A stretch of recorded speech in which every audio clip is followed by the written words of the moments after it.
The short stories Jesus tells are possibly the most influential things ever uttered by a human.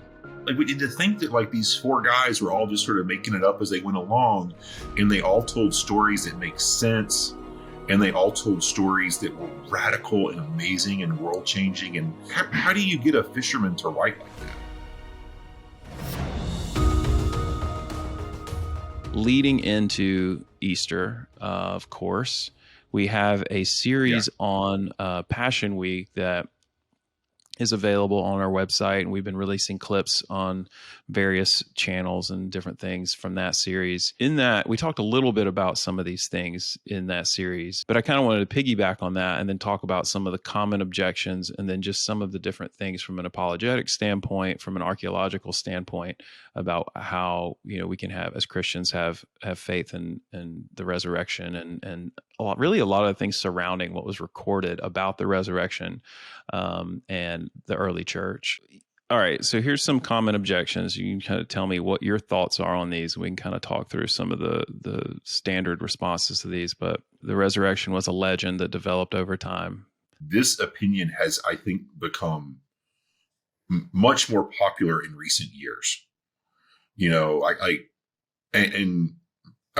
instance, I was listening to a Rogan podcast. I don't know if I'm supposed to say that or not, but I was. And everyone does it. It's fine. Yeah. So I was listening, and he had Jordan Peterson on, and this was the perspective that Jordan Peterson was articulating. So that's a pretty popular intellectual, whether you love him or hate him. Like, he gets a lot of views.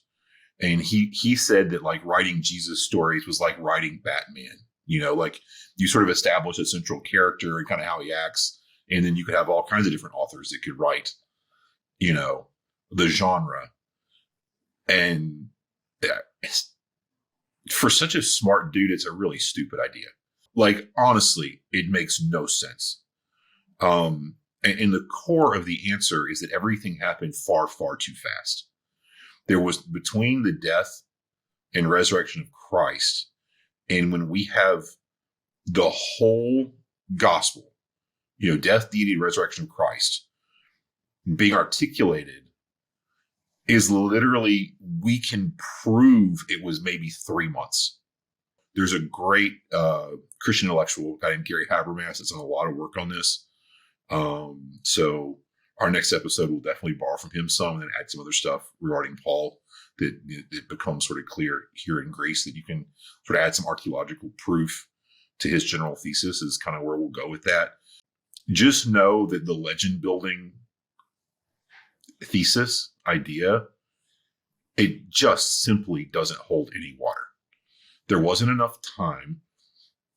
The writers weren't good enough.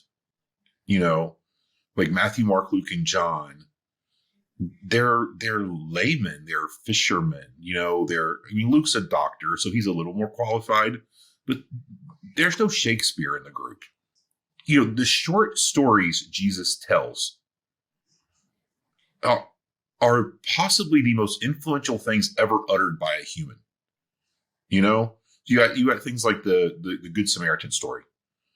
It's about 10 or 12 sentences long, maybe. I don't know. It's not very long, and it's changed the world. I'm sitting here in Greece working with refugees, right? Well, about 7 years ago or so, when the war in Syria was full on, just going nuts, Angela Merkel, the leader of Germany, threw the doors open and said, they can come here. And she did that in large part because she grew up in a pastor's home, and she knew the Good Samaritan story. And she's like, this is what we're supposed to do.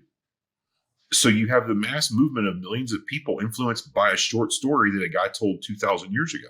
Like, to think that like these four guys were all just sort of making it up as they went along, and they all told stories that make sense, and they all told stories that were radical and amazing and world changing. And, again, you're talking like stories that are sometimes 4, 6, 8 sentences long that are world changing, and like every sentence is laden with truth.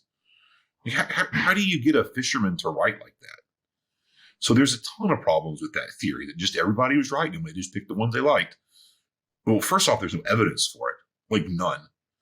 But then secondly, it doesn't hold up. And the main reason hold up is the timeline. So that's gonna be next episode. So we're not gonna go down that path tonight. I'm fighting with myself to not go there. But just know, you got to know, no, it was not legend writing over hundreds of years. The whole thing was fully formed immediately. Thanks for watching this video. If you enjoyed it, click like and subscribe. It really helps us. And if you really enjoyed it, go on over to our website, thelandinthebible.com, and become a supporter. It helps us generate more content and gives you access to our full library of video and Bible study content.